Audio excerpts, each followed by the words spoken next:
নমস্কার বন্ধুরা, আশা করি সবাই ভালো আছেন।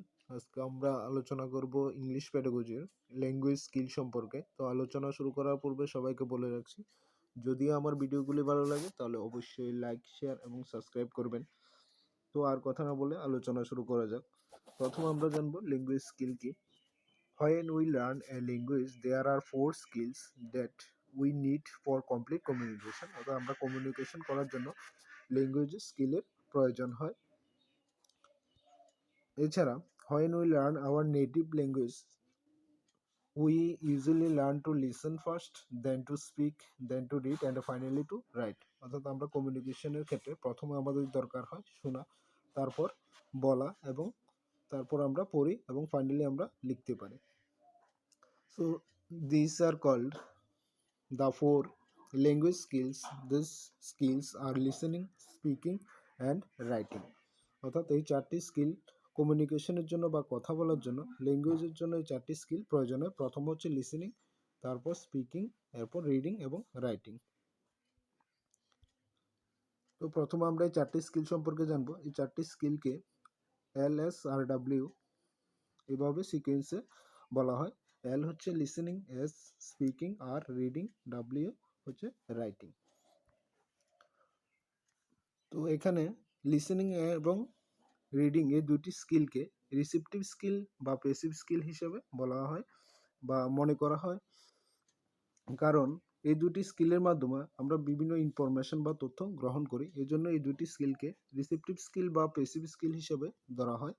তারপর হচ্ছে স্পিকিং স্কিল এবং রাইটিং স্কিল। এই দুটি স্কিলকে প্রোডাক্টিভ স্কিল বা অ্যাক্টিভ স্কিল বলা হয়, কারণ এই দুটি স্কিলের মাধ্যমে আমরা বিভিন্ন কিছু তৈরি করে থাকি। এরপর আমরা জানবো প্রথমে লিসেনিং স্কিল সম্পর্কে।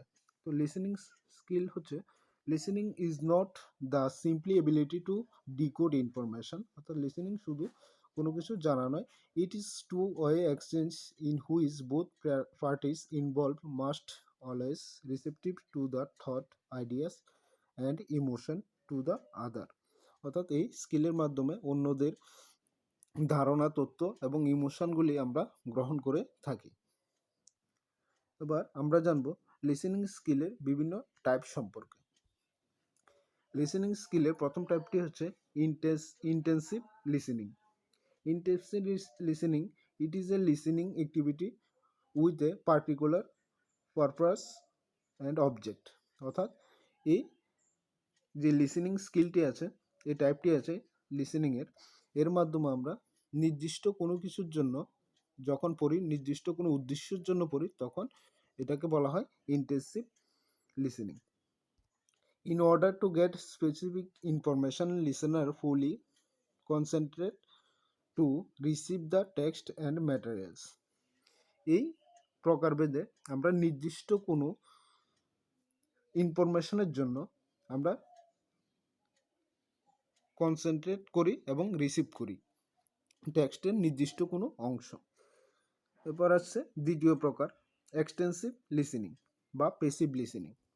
এক্সটেন্সিভ বা প্যাসিভ লিসেনিং হচ্ছে, it is a listening activity which is usually performed by the listener with the low level of concentration, motivation without specific objective. অর্থাৎ নির্দিষ্ট কোনো অবজেক্টিভ ছাড়া আমরা যখন কোনো কিছুর প্রতি আমরা কনসেন্ট্রেট করি, তখন সেটাকে বলা হয় এক্সটেন্সিভ লিসেনিং। এরপর আসছে 3 নম্বরে critical listening. It is a intensive listening along with judging the listening materials with a positive and negative aspect of listening materials. অর্থাৎ আমরা ইন্টেন্সিভ লিসেনিংয়ের যে সমস্ত তথ্যগুলি গ্রহণ করি, সেগুলিকে জাজ করে, পরিবর্তন করে নতুনভাবে তৈরি করা হচ্ছে ক্রিটিক্যাল লিসেনিং। এরপর আসবো আমরা অ্যাটেন্টিভ লিসেনিং বা active listening. It involves paying attention on the words that are being spoken rather than understanding the head and heart to the person speaking. অর্থাৎ আমরা যখন কোনো একটা নির্দিষ্ট ওয়ার্ড বা তথ্যের জন্য আমরা কারো দৃষ্টি আকর্ষণ করি, তখন তাকে বলা হয় অ্যাটেন্টিভ লিসেনিং। এরপর আমরা আলোচনা করব স্পিকিং স্কিল সম্পর্কে। Speaking skill is the ability to express opinion on thought and feeling to the person on group verbally whether face on by distance. অর্থাৎ আমাদের কথা বলা বা আমাদের বিভিন্ন ধারণা এবং ফিলিংকে প্রকাশ করার ক্ষমতা হচ্ছে স্পিকিং। এরপর স্পিকিংয়ের তিনটি এলিমেন্ট সম্পর্কে আমরা আলোচনা করব। প্রথমটি হচ্ছে স্ট্রেস।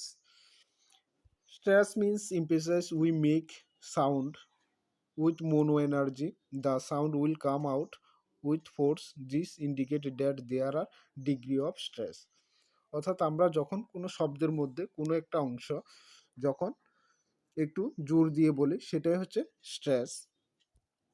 এরপর আমরা 2 নম্বর আলোচনা করব স্পিচ সম্পর্কে। স্পিচ হচ্ছে it is the degree of highness of lowness in which are speak. আমরা যখন বলি তখন কোনো কিছু আস্তে বলি এবং কিছু শব্দ আমরা জোরে বলি, এটাই হচ্ছে স্পিচ। 3 নম্বরে আসবো ইন্টোনেশন সম্পর্কে, যেটি খুব গুরুত্বপূর্ণ। It means the melody of speech, the changing speech of the voice.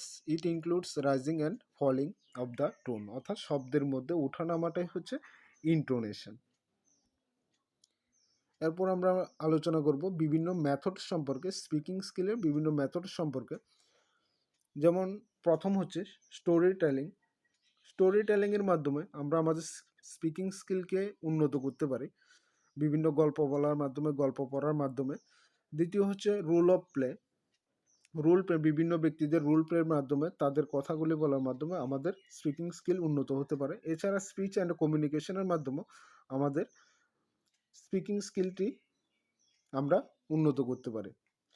4 নম্বর হচ্ছে ডেবিট, অর্থাৎ তর্ক বিতর্কের মাধ্যমে আমরা আমাদের স্পিকিং স্কিল উন্নত করতে পারি। 5 নম্বর হচ্ছে পিকচারের মাধ্যমে আমরা আমাদের স্পিকিং স্কিল উন্নত করতে পারি। অর্থাৎ ছবির মধ্যে বিভিন্ন কিছু দেখিয়ে যদি আমরা শিশুদেরকে বলি এটা কি বলো, তখন তাদের মধ্যে স্পিকিং স্কিল উন্নত হয়। 6 নম্বর হচ্ছে ডিসকাশন, অর্থাৎ ডিসকাশনের মাধ্যমে আমরা আমাদের স্পিকিং স্কিলকে উন্নত করতে পারি। 7 নম্বর হচ্ছে স্পিচ এবং কনভারসেশন, অর্থাৎ কথোপকথনের মাধ্যমে আমাদের স্পিকিং স্কিল উন্নত করা যায়। এরপর আসবো আমরা রিডিং স্কিল সম্পর্কে। Reading skill is a process that এখানে বলে উঠেছে get test the meaning between the text and its reader. অর্থাৎ আমরা বিভিন্ন টেক্সট থেকে এবং বিভিন্ন ব্যক্তি থেকে বা বিভিন্ন কিছু পড়ে আমরা যে একটা মিনিং তৈরি করি, এটা হচ্ছে রিডিং। রিডিং স্কিলের বিভিন্ন সাব স্কিল আছে যেগুলি খুবই গুরুত্বপূর্ণ। তো রিডিং স্কিলের দুটি sub skill, there are two most popular sub skill of reading are skimming and scanning. Skimming হচ্ছে যখন আমরা কোনো একটি গল্প বা কোনো পত্রিকা পড়ে ওভারঅল একটি ধারণা গ্রহণ করি, তখন সেটাই হচ্ছে স্কিমিং। তো skimming is a style of reading in which the reader just take a glance of text. It is also called a casual and reading without a particular object. অর্থাৎ নির্দিষ্ট কোনো কিছু না পড়ে যখন আমরা পুরো গল্পটা বা কোনো একটি কাহিনী পড়ে যখন ওভারঅল একটি ধারণা গ্রহণ করি, সেটাই হচ্ছে skimming. Reader only take a general idea, overall idea from the text. অর্থাৎ রিডার পুরো গল্প বা পুরো বই বা কোনো একটি নোবেল পড়ে পুরো আইডিয়াটি গ্রহণ করাটাই হচ্ছে স্কিমিং। উদাহরণ হিসাবে আমরা দিতে পারি যেমন news paper, magazine, Nobel, etc. এরপর আসবো আমরা স্ক্যানিং সম্পর্কে। Scanning is a style of reading in which the reader looks a particular pieces of information out of large text. অর্থাৎ যখন আমরা একটি কোনো গল্প বা কোনো কিছু পড়ে যখন একটা নির্দিষ্ট তথ্য গ্রহণ করব, সেটাই হচ্ছে scanning. It is also called serious and focused reading, এবং এটি খুবই সিরিয়াস এবং ফোকাসের সাথে পড়তে হয়। এবং এক্সাম্পল হিসাবে দিতে পারি reading news paper for getting sardine information. আবার তার নির্দিষ্ট কোনো ইনফরমেশন বা তথ্যের জন্য আমরা এই পদ্ধতিতে পড়ে থাকি। এবার আমরা আলোচনা করব বিভিন্ন রিডিংয়ের বিভিন্ন প্রকারভেদ বা টাইপ সম্পর্কে। প্রথম হচ্ছে লাউড রিডিং বা oral reading. Higher speech and voice production for a touring word and sentence are considered as a loud reading. Its promote rote learning. আমরা যখন জুড়ে অর্থাৎ উচ্চারণের মাধ্যমে কোনো কিছু পড়ি সেটাই হচ্ছে লাউড রিডিং। এটা আমরা কোনো কিছু যদি মুখস্থ করতে যাই তখন এই রিডিংটা সাহায্যে আমরা করে থাকি।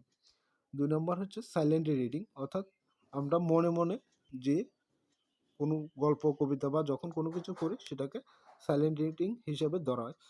It is in this type of reading pronunciation of high speech and voice is not required. কোনো হাই স্পিচ বা প্রনাউন্সিয়েশনের দরকার হয় না।